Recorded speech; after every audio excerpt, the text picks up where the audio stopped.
आमीन।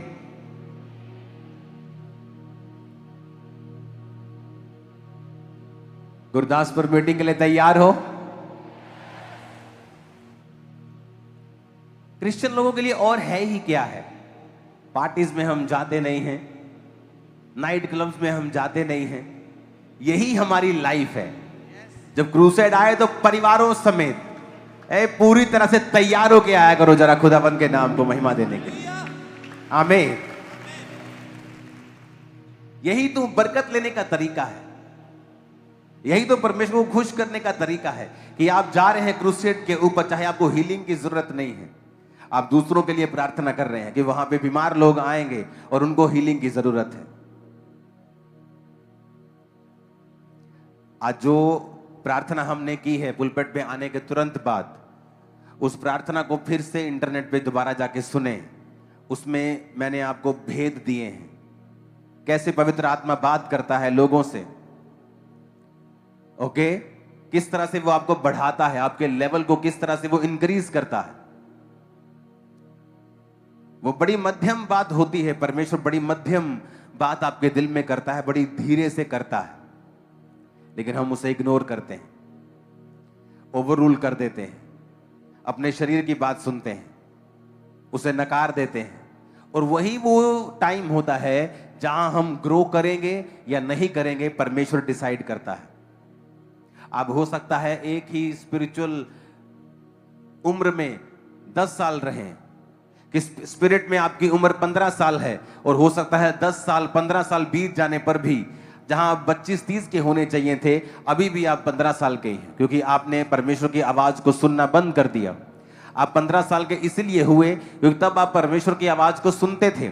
अब आप जब थोड़ा बड़े हो गए, आपने उसकी आवाज को सुनना बंद कर दिया और आपने अपने शरीर की आवाज को सुना और समझा।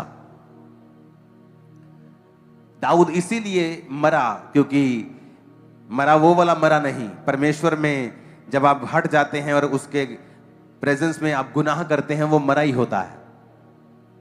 आदम शारीरिक रूप से नहीं मरा था, जब उसने गुनाह किया वो आत्मिक रूप से मर गया था। इसलिए साल्वेशन को सबसे बड़ा मिरेकल कहते हैं। आपकी हीलिंग यहीं रह जाएगी। आप हील हैं, आज कैंसर से चंगे हो गए हैं, लेकिन इसका मतलब आप अमर तो नहीं हुए हैं। मरना तो है ही, किसी को 85 साल में, किसी को 100 साल में, किसी को 70 में, किसी को 110 में, 120 में, सबको जाना है। तो वो हीलिंग मिरेकल तो इस धरती तक रह जाएगा। ऊपर क्या जाएगा? वो साल्वेशन, वो उद्धार ऊपर जाएगा। इसलिए साल्वेशन को चमत्कारों का चमत्कार कहा जाता है। इसलिए साल्वेशन को, मुक्ति को सबसे बड़ा मिरेकल बोला जाता है। हालेलुया। जब आप सेव होते हैं, जब आप परमेश्वर में बचते हैं, और सेव होने का मतलब शरीर सेव होना, स्पिरिट सेव होना, जनरेशनल कर्सेस से फ्री होना, यह भी होता है, और आत्मिक रूप से सेव होना और अनंत जीवन के वारिस होना, यह भी होता है। क्यों साल्वेशन पर जोर दिया जाता है और सबसे कम ध्यान लोगों का इस साल्वेशन पर होता है कि नहीं नहीं, हीलिंग डिलीवरेंस चाहिए, साल्वेशन की कोई बात नहीं है। साल्वेशन उन्हें लगता है कि ये कहानियां हैं, कथाएं हैं, ऊपर जीवन होगा। ऊपर किसने देखा है? नीचे पहले जीवन होना चाहिए। प्रभु यीशु मसीह ने बड़ा क्लियरली बोला है, मन फिराओ क्योंकि परमेश्वर का राज्य निकट आया है। परमेश्वर का राज्य मन फिराने से तुम उसमें प्रवेश कर सकते हो। परमेश्वर ने एक और बात बोली है, उसने कहा कि आप जानते हैं अगर परमेश्वर ने आपकी जिंदगी में काम करना है, बड़ा काम करना है, वो छोटी छोटी बातें आपसे करेगा। अगर उसने बड़ा काम आपकी लाइफ में करना है, वो आपकी डेली लाइफ के ऊपर काम करेगा। आप बैठकर नेटफ्लिक्स देख रहे होंगे और परमेश्वर का आत्मा बोलेगा मत देख। आप टीवी देख रहे होंगे, परमेश्वर की, और वो आवाज प्रेशर के साथ नहीं आएगी, मत देख, ऐसा नहीं आएगी। जस्ट एक धीमी सी आवाज होगी आपके अंदर, आप उसे इग्नोर कर सकते हैं बड़े आराम से, और वो आपको दोबारा आवाज नहीं लगाएगा, वो आवाज भारी नहीं होगी, वो आवाज जोर से नहीं आएगी। उस आवाज अगर आप नहीं मानेंगे तो आपका गला नहीं दबा देगी। वो शैतान है जो ऐसा करता है। परमेश्वर ऐसा नहीं करता है। आपने कभी नहीं देखा होगा किसी क्रिश्चियन के ऊपर पवित्र आत्मा आए और वो खेलने लगे और चर्च में लेके गए और मालूम हो कि इस पे तो पवित्र आत्मा आता है। जीसस ने कहा, मैं किसी के ऊपर जबरदस्ती नहीं आता हूं। जब तुम मुझे पुकारोगे, मेरे प्यासे होवोगे, मुझे बुलाओगे, तब मैं आऊंगा। चोर डाकू तुम्हारे घर में पूछ के नहीं आते हैं, वो ऊपर से आते हैं। इसलिए आप परमेश्वर की आत्मा को कभी नहीं देखोगे कि वो किसी पे आ जाए और उसको पता ना हो कि ये परमेश्वर का आत्मा मेरे अंदर है। उसको चर्च जाके बताओ कि मेरे अंदर तो पवित्र आत्मा है। लेकिन भूतों के बारे में आप ऐसे ही सुनोगे कि इसके अंदर फलाना है, इसके अंदर धमकानी है, आप ऐसे ही सुनोगे। क्यों? क्योंकि वो चोर और डाकू हैं।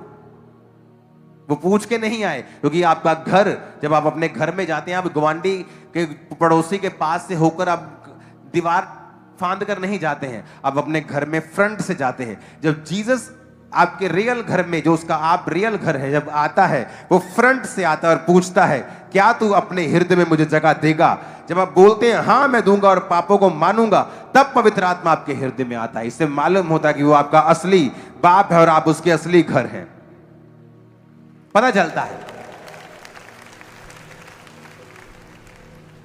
लेकिन बड़ी दुष्ट आत्मा आपके अंदर होती जो आपको मालूम भी नहीं आपके अंदर है। जब एक दिन खेल आती तो बता फलाना मेरे अंदर आ गया जी, ये तो ढिमकाना मेरे अंदर। किसने बोला इसको आने के लिए? किसी ने नहीं। क्योंकि चोर और डाकू किसी से बिना पूछे आपके घर में एंट्री मारते हैं।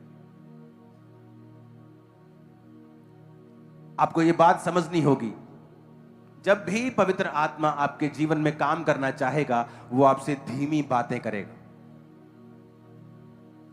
वो हो सकता है आपके दिल हृदय में बात करे कि अपनी माता से अच्छी तरह से बात कर। वो आपके हृदय से छोटी छोटी विषयों में बात करता है। लेकिन आप जब शरीर में होते हैं और उसको इग्नोर करते हैं, तो आप अपनी ग्रोथ पे अटैक करते हैं। क्योंकि परमेश्वर ने आपको डे बाय डे ग्रेस देनी होती है और आपको आगे बढ़ाना होता है, इक्विप्ड करना होता है, आपको भरना होता है कि आप उस शैतान का सामना कर सकें और अपनी जिंदगी में जयवंत जीवन जी सकें। अगर मान लो आपको अपने बेटे के ऊपर कंट्रोल चाहिए जो आउट ऑफ कंट्रोल जीवन जी रहा है, तो वो कंट्रोल आपके बेटे से शुरू नहीं होगा, वो कंट्रोल आपकी स्पिरिचुअल लाइफ के कंट्रोल से शुरू होगा, आपकी लाइफ से। चाहे आप किसी की लाइफ पे कंट्रोल चाहते हैं, जो आपका बेटा है, बेटी है, मां है, बहन है, पत्नी है, पति है, लेकिन वो एक्चुअल कंट्रोल आपकी लाइफ से शुरू होता है। क्योंकि वो आप चाहते हैं, आपको नॉलेज है, आपकी आईज खुली है, आपको पता है कि ये गलत है, उसको तो पता भी नहीं कि वो गलत है। जब वो शुरुआत आपसे होनी है, तो परमेश्वर सबसे पहला बदलाव भी आपकी लाइफ में करता है कि आप उस बात को सुने और समझें और उसके बाद आप उसे फॉलो करें। फिर परमेश्वर एक ऑरा, एक ग्रेस, एक अनॉइंटिंग, एक ग्रेस, आपकी एक झिलम आपके आसपास क्रिएट करना शुरू करता है, जिससे परमेश्वर धीरे धीरे उस व्यक्ति के हृदय को बदल देगा और उसके प्रति, उसके दिल में आपके प्रति प्रेम को पैदा कर देगा, इज्जत को पैदा कर देगा और धीरे धीरे बदलाव आना शुरू होगा। और ये एक्चुअल में बदलाव आपसे जुड़ा हुआ था, उससे नहीं जुड़ा हुआ था। आप मेरी बात समझ पा रहे हैं कि नहीं? ऊपर से जा रही है। हाँ, आदमी चाहते मेरा बिजनेस चले, लेकिन जब आप पवित्र आत्मा की आवाज को इग्नोर करेंगे, आप कभी भी सक्सेसफुल नहीं हो पाएंगे। परमेश्वर ने इस दुनिया का नियम बनाया कि जब तक ये दुनिया बनी रहेगी, बोने और काटने का, बोने का समय और काटने का ये बना रहेगा। परमेश्वर ने एक नियम ठहराया है कि अगर तुम्हें फसल चाहिए तो तुम्हें बीज बोना पड़ेगा। चाहे हम लाख प्रार्थना कर लें, अगर हम बोने वाले टाइदर नहीं हैं, अगर हम टाइथ नहीं बोते हैं, उस टाइथ से आप किसी विडो की हेल्प नहीं कर सकते। एक्चुअल में वो टाइथ चर्च भवन के लिए होता है, आप सेवा भी नहीं कर सकते हैं। एक्चुअल में जो रियल बाइबल टीचिंग है वो परमेश्वर के घर से जुड़ा होता है। हालेलुया। और जब परमेश्वर के घर में कार्य होते हैं तो परमेश्वर उस टाइट के बदले आपकी लाइफ में काम करता है और उस बीज को वो बढ़ाता है। लेकिन जब पवित्र आत्मा हमसे बात करता है और हमें अपने आप को शो करना है या हमारे जीवन में वचन की कमी है, हमें मालूम नहीं कि एक्चुअल वर्ड क्या कहता है, तो हमारी लाइफ में जो रिजल्ट है वो लिमिटेड रहता है और हम उस लेवल तक नहीं पहुंच पाते और डेवल के अटैक्स भी अपनी लाइफ पर हम महसूस करते हैं क्योंकि हम वर्ड को ब्रेक कर रहे हैं और पवित्र आत्मा की उस आवाज को नहीं सुन पा रहे हैं। परमेश्वर ने कहा वचन जब अच्छी भूमि पर बोया जाएगा तो वो फल लेके आएगा। अगर वो झाड़ियों के पास बोया गया है तो फल नहीं लाएगा, वो जल्दी उग जाएगा, जल्दी सूख जाएगा, कुछ शैतान चुग के लेके जाएगा। तो वो वचन है क्या कि संसार का धोखा उस वचन को दबा देगा। और जो अच्छी भूमि पर बोया जाएगा वो फलों को लेके आएगा। ऐसा क्यों लिखा बाइबल में? और एक जगह और पवित्र आत्मा ने एक वचन लिखा है, यीशु मसीह ने कहा कि जब वो भवन में थे और परमेश्वर ने पुकार के कहा कि हे दुनिया की, अगर तुम चाहते हो कि आत्मा तुम पे उतरे, तुम प्यासे हो तो मेरे पास आओ, मैं तुम्हें पिलाऊंगा और तुम जीवन जल के सोते बन जाओगे। और हर एक किसान एक बात को जानता है, उस वचन को मैं पढ़ देता हूं आपके लिए। वो वचन है, ये लंबी टीचिंग है, इसको मैं थर्सडे या संडे भी आपके साथ शेयर करूंगा। मत्ती 13 उसकी 1 से 9, ये है उस बीज का जिक्र। मार्ग के किनारे गिरना और पक्षियों का उसे चुगना 4 आयत में, यानी जो कुछ सुना शैतान उसे चुरा कर लेके गया। पथरीली भूमि पर गिरना और गहरी मिट्टी ना मिलने के कारण जल्द उग जाना और फिर सूख जाना और जड़ ना पकड़ने के कारण सूख जाना। कुछ झाड़ियों में गिरना और झाड़ियों ने बढ़ के उन्हें दबा जाना, यानी वचन सुनी भी जाना, चर्च भी आई जाना, लेकिन धन का धोखा, संसार का लालच, पैसों का लालच, व्यभिचार उस फल को नहीं आने देता। और कुछ अच्छी भूमि पर गिरना और फिर फल लाना। अच्छी भूमि पर वचन बीज का गिरना, अगर आपकी लाइफ में आप चाहते हो कि फल आए, आपको राइट भूमि आपको चुननी पड़ती है। चर्च एक राइट भूमि है बीजों को बोने के लिए। प्लस एक और बात वहां पे लिखी है, अगर आप चाहते हो ना कि आपका बीज फल लाए तो वचन कहता है कि जो बीज, जो पेड़ नदी के किनारे लगे होते हैं वो कभी सूखते नहीं हैं। अगर आप देखेंगे तो नदियों के किनारे बड़ी अच्छी पैदावार होती है। क्यों? क्योंकि उनका जो माहौल होता है, उस पानी के कारण, उस मिट्टी का और नमी का वो माहौल जो है वो बीज को फलवंत करने में हेल्प करता है।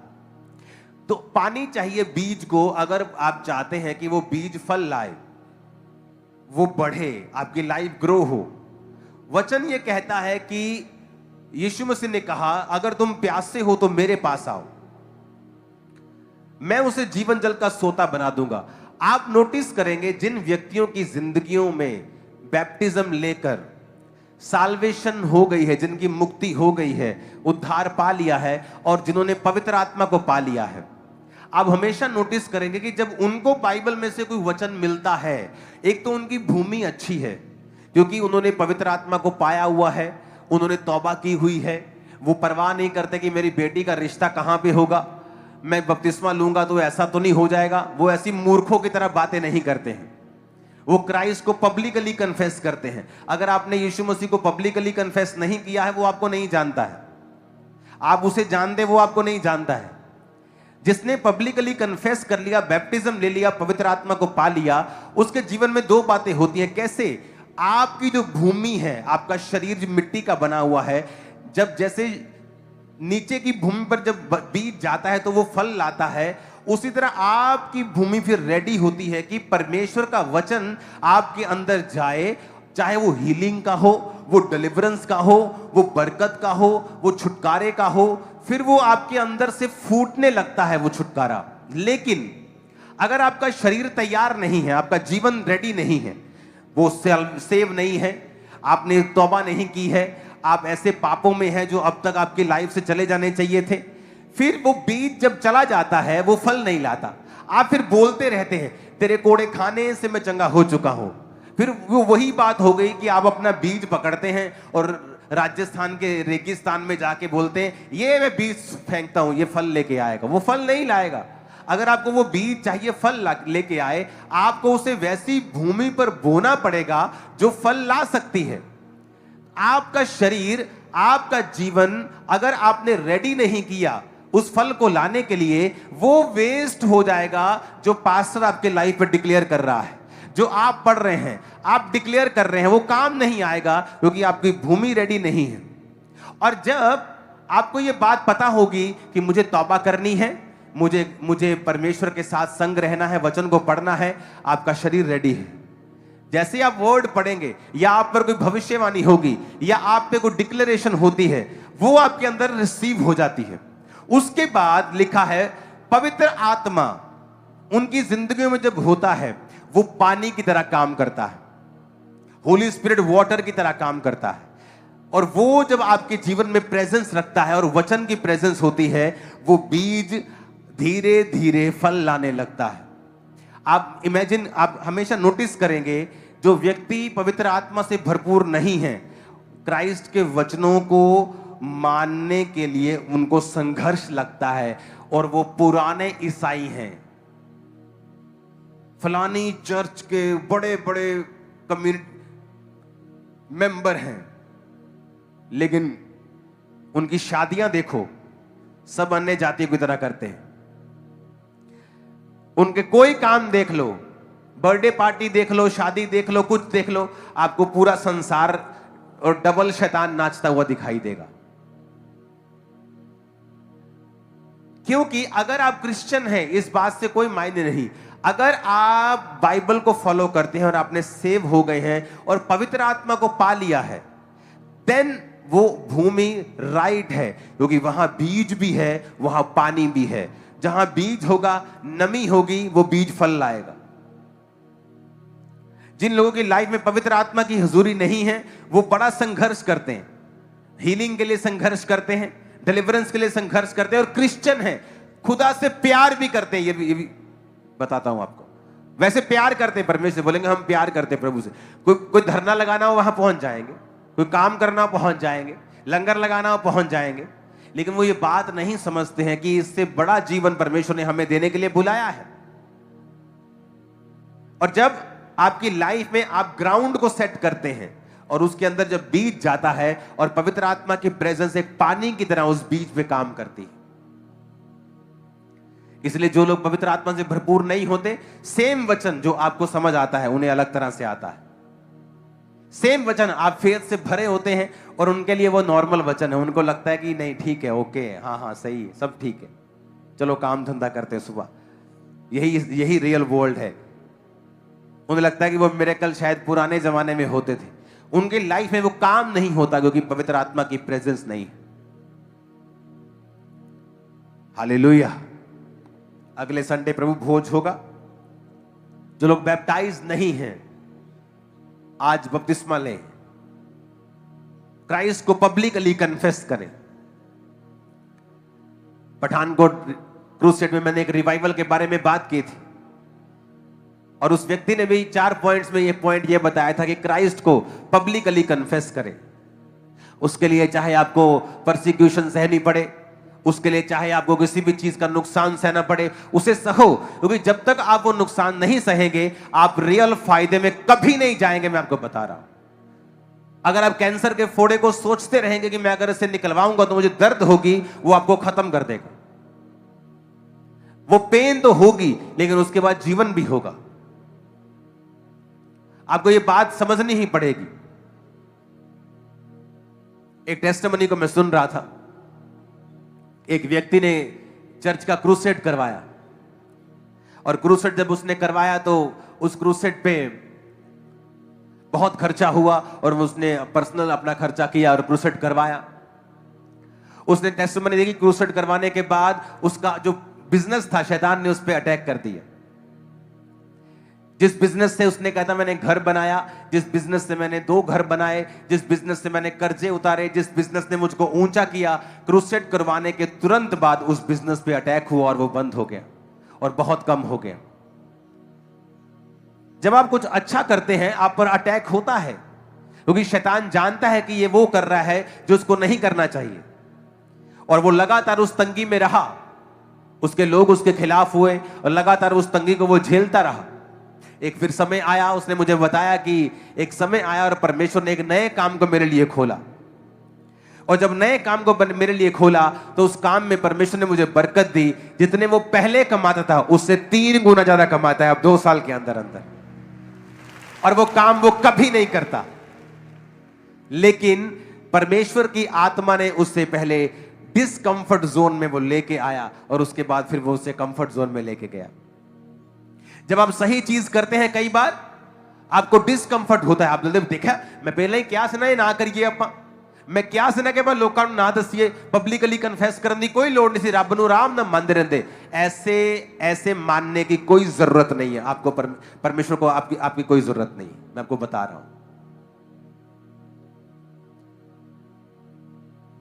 आप हो सकता है आज आप कल पब्लिकली कन्फेस करके नुकसान उठाओ नुकसान।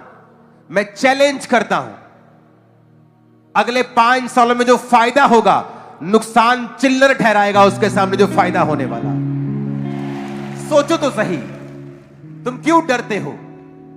जिस परमेश्वर ने सूर्य, चांद को, चंद्रमा को, पूरे तारागणों को बनाया, जिसने इतना बड़ा बड़ा ग्रह को बना के इतना सब कुछ बनाया, वो तुम्हारी उस छोटी सी नौकरी का क्या इंतजाम नहीं कर पाएगा? क्या वो तुम्हें सेटल नहीं कर पाएगा? बड़ा सोचो परमेश्वर के लिए, और वचन से सोचो कि परमेश्वर आपको मरने नहीं देगा। आप उसको कुछ देंगे वो आपको बड़ा देगा, आप उसके लिए कुछ त्यागेंगे आप 100 गुना पाएंगे। वही आप जो नहीं कर पा रहे हैं इस डर से कि यही खत्म ना हो जाए, वही आपकी रुकावट है जो आपको एक लेवल पे रख रही। हालेलुया। एक टीम मेंबर था, ये 15 साल पहले की बात है, और मैंने उसे बताया कि परमेश्वर का आत्मा चाहता है कि तू फुल टाइम परमेश्वर का काम करे। और मेरी आदत है मैं कभी लोगों को फोर्स नहीं करता हूं। कोई जाना चाहता है उसी वक्त जा सकता है, कोई आना चाहता है आ सकता है। अब मेरी लाइफ में वो बदलाव आ चुका है। हम किसी की काउंसलिंग नहीं करते ठहरने के लिए। पहले काउंसलिंग चलती थी, 15 साल काउंसलिंग चल रही, नहीं सेवा कर। अब कोई काउंसलिंग नहीं होती है। आपका 1% भी दिल नहीं है, आप कभी भी जा सकते हैं, क्योंकि परमेश्वर को 100% लोग चाहिए, आधे अधूरे लोग नहीं चाहिए।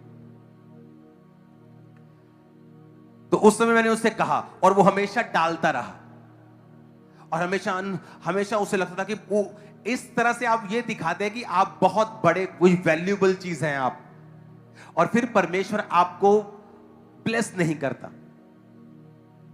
और वो लगा रहा सालों साल, लेकिन जब उसने फैसला किया फुल टाइम सेवा में आने का, उसके बाद उसकी लाइफ में बदलाव हुआ और बड़ी ब्लेसिंग्स आई। पहले नहीं, सेवा करता था, वो चर्च में सेवा करता था। ये बात मैं इसलिए कह रहा हूं कि पवित्र आत्मा कई बार आपसे जब बात करता है आप उसको इग्नोर करते हैं और कंटिन्यू इग्नोर करते हैं, और वो हो सकता है आप 10 साल इग्नोर करते रहे, लेकिन 10 साल बाद भी वो पवित्र आत्मा आपको सेम बात ही बोलता है, और उसी के पीछे आपकी एक बड़ी बरकत होती है। 10 साल से वो सेम बात कर सकता है, क्योंकि उसकी योजना सेम नहीं होती। मैंने किसी को कहते सुना कि परमेश्वर के जो प्लान्स हैं, कि परमेश्वर जो योजनाएं तुम्हारे विषय में रखता है तुम्हारे लाभ की हानि के लिए नहीं, कि परमेश्वर has a lot of plans for your life. अगर एक प्लान तुम कहीं पाप करके गिर गए, ही हैज अनदर प्लान, गिर गए he has another. This is not a right, this is false information. परमेश्वर के पास आपके लिए मल्टीपल प्लान्स नहीं है। उसके पास आपके आपके बहुत से प्लान्स हैं, यानी वो आपको फाइनेंशियली ब्लेस करना चाहता है, बहुत से प्लान है। वो आपको मैरिड की लाइफ आपकी बहुत ब्लेस करना चाहता है। He has multiple plans for your life, but not like that कि अब एक प्लान से निकल गए उसके पास ही हैज अनदर प्लान। नहीं नहीं नहीं, उसके पास कोई भी प्लान नहीं। उसके पास एक ही प्लान है आप लोगों के लिए, या परफेक्ट है या परमिसिव है, या परफेक्ट जिसमें आशीष है, परमिसिव यानी इसमें आशीष भी है और श्राप भी है। आपने चुनना है, आपको वो फोर्स नहीं करेगा। Hallelujah, hallelujah. आपको चुनना पड़ता है कि आज आप शरीर के सामने, परिस्थितियों के सामने झुकना चाहते हैं या आप आगे बढ़ना चाहते हैं। ये चर्च 2 साल की यंग चर्च सडनली गर्मी में आती है और टेंट लगते हैं और कूलर्स नहीं है और जस्ट पंखे लग रहे हैं और बड़ी गर्मी है जून के महीने में। बहुत सारे विश्वासी आगे कंप्लेंट कर रहे हैं, नहीं नहीं चर्च है, बहुत गर्मी होती है, बहुत गर्मी है, क्या करें क्या करें। और सडनली मेरे को एक मैसेज आता है कि एक पास्टर हैं और वो आके यूएसए से आपकी चर्च में प्रीच करेंगे और जाते जाते आपको 8-10 लाख रुपए दे जाएंगे और आप लेंटर डाल लेना। वाओ, व्हाट ए प्लान कि सभी 500 के 500 लोग लेंटर के नीचे आ जाएंगे, गर्मी खत्म हो जाएगी। लेकिन पवित्र आत्मा ने मुझसे अंदर कहा, मत कर। पैसे के लिए परमेश्वर के पुलपट किसी को मत दे। हाँ, वैसे कोई तेरी चर्च में प्रीच कर रहे, तुझे पवित्र आत्मा तेरी अगुवाई करे तो बुला किसी को बुला, कोई प्रॉब्लम नहीं, लेकिन पैसे के लिए मत बुला। मैंने कहा नहीं, मैं नहीं करूंगा ये। उसी गर्मी में हम रहे, फिर 1 साल नहीं, 2 साल नहीं, 3 साल, 4 साल, 5 साल, 6 साल, और आपको ऐसा लगता है कि आपने परमेश्वर का प्लान चाहे रिजेक्ट कर दिया है। आपने क्यों पैसा नहीं लिया? अगर वो छत डल जाती, आज इस छत में हम कभी नहीं होते। हालेलुया। आज भी चर्च बहुत से काम कर सकती है। आज भी जब मैं टीम को बुलाता हूं, क्या चल रहा है कंस्ट्रक्शन में, क्योंकि वो इतना बड़ा काम है, इतना ज्यादा काम है कि अगर मीडिया का काम हम कर रहे हैं तो उसका बिल बना है 1,75,00,000 रुपए। सिर्फ मीडिया, जो आपको नजर नहीं आना, जो पीछे के इक्विपमेंट्स हैं, जो पीछे की चीजें, जो नए हॉल में रेडी हो रहा है, तो उसको धीरे धीरे करके पैसे जा रहे हैं, 40 लाख जा रहा है, फिर वो धीरे धीरे आ रहा है, फिर वो बन रहा है, उसके साथ दूसरा काम जुड़ा हुआ, उसके साथ तीसरा जुड़ा हुआ, चौथा जुड़ा हुआ, 5वां जुड़ा हुआ है, एक एक करके पेमेंट सबकी जा रही है। मैं तो हैरान होता हूं कई बार जब लोग बोलते हैं इनको फॉरेन से पैसा आ रहा है, इनकी फॉरेन फंडिंग की जांच की जाए। और मेरी टीम जब आके बोलती है, मैं बोलता हूँ ये काम क्यों नहीं हो रहा? पापा पेमेंट थोड़ी है तो हम सबको धीरे धीरे करके बांटते हैं और इस तरह से काम हो रहा है। मैं कहा यार तू ही झूठ बोले जाने, लोग की कह रहे साढ़े को पैसा बहुत है, तू ही कहते रखा होना पक्का। वो कह रहे साढ़े को पैसे बड़े, तू ही कह नहीं हौली हौली काम करते। 2017 से चर्च बन रहा है, 8-9 साल हो गए। ये चर्च बिकी नहीं। थोड़ी सी वोटें डलवा दो ना, थोड़ी सी 20-25 लाख लोग दे जाते हैं। और जितना चर्च के साथ लोग जुड़ा है, हम 100 करोड़ भी मांगेंगे ना तो मना नहीं करता, और झट में हल होते हैं। लेकिन परमेश्वर ने कहा है बिकना नहीं है। इस चर्च को जब वो खड़ा करेगा ना, कोई दुनिया का माइकल अविश्वासी आके नहीं बोल सकता इस चर्च की मैंने हेल्प की, मैंने दिया इनको पैसा, कोई नहीं बोल सकता। हम सब यही बोलते हैं कि इस चर्च के गरीब लोगों ने, इस चर्च के मीडियम क्लास लोगों ने, इस चर्च के अमीर लोगों ने, हमने मिलके बिना फॉरेन फंडिंग के ये चर्च खड़ा किया, खुदा ने खड़ा किया। हालेलुया। ये लाइफ होनी चाहिए। एक समय होता है, आपको वेट करना है, वो चाहे उसमें टाइम लगे। रेत पे घर बनाना आसान है, आप झट बिक जाओ और 50-100 करोड़ में और जो मर्जी एम्पायर अपना खड़ा कर लो, लेकिन उसमें बढ़ोतरी नहीं है, उसमें परमेश्वर नहीं है। परमेश्वर का घर हमेशा चट्टान पर बनाना, उसकी नींव डालना कहीं अधिक मुश्किल है, लेकिन जब वो घर बन जाता है कोई ढा नहीं सकता, कोई गिरा नहीं सकता। फैसला कर लो, आज वचन पे खड़े रहेंगे, वचन में खड़े रहकर थोड़े साल मुसीबत भी झेलनी पड़े तो झेलेंगे, क्योंकि जो परमेश्वर ने अब इस सेवकाई में किया है वो मार्वलस है। वो दुनिया देख रही है, वो अमेरिका देखता है, वहां के लोग देखते हैं कि क्या हो रहा है वहां। मैसेजेस आते हैं, फोन्स आते हैं, कई देशों के प्रेसिडेंट, प्राइम मिनिस्टर्स वॉच करते हैं हमारी मीटिंग्स को कि परमेश्वर का आत्मा वाकई वहां काम कर रहा है। Hallelujah, hallelujah. अपने पड़ोसी को बोलो, सही चलेंगे, कुछ भी हो जाए, देरी हो ना हो, आशीष आए ना आए, पर हम सही चलेंगे वचन के अनुसार, और फिर जो होगा वो पहले कभी ना हुआ होगा। आमीन। ऊंचा, और ये आशीष तुम्हारी है। आमीन। ऊंचा, तो ये आशीष तुम्हारी है चर्च। Hallelujah, hallelujah, hallelujah. अगर ये चर्च अपने आत्मा से समझौता करके तब बिक गई होती तो हम कभी भी आज यहां ना आते। उस 10 बाय 12 के रेंटेड कमरे की चर्च आज 50, 70, 100 एकड़ में लग रही है। आपको पता होना चाहिए, क्योंकि हमने परमेश्वर को प्रथम स्थान दिया है।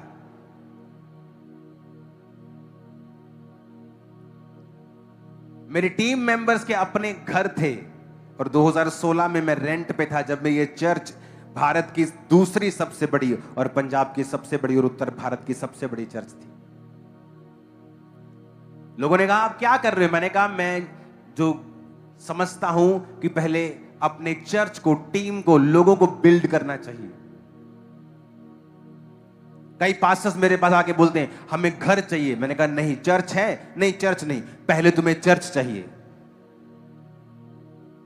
पहले घर नहीं चाहिए तुमको। अगर तुम पास्टर हो और तुम्हारे पास घर नहीं और चर्च नहीं है, तुम्हें पहले क्या चाहिए? पहले तुम्हें चर्च चाहिए। पहले चर्च बनाओ, चाहे घर उसके ऊपर बना लो, बात अलग है, लेकिन पहले चर्च बनाओ। तुम खुदा का काम करो, तुम्हारा प्रतिफल परमेश्वर तुम्हें देगा। उसने मुझे दिया है, सालों के बाद आपको देगा। और जब वो देता है तो दुनिया से अलग देता है, बेस्ट देता है। Hallelujah, hallelujah. यहां जब बदलाव होगा सब बदल जाएगा। अपने हाथों को उठाओ, सब जन खड़े हो जाओ। मेरा सॉन्ग चेंज करेंगे। अपने हाथों को हिलाओ। Thank you Jesus. गैर भाषा में प्रार्थना करें।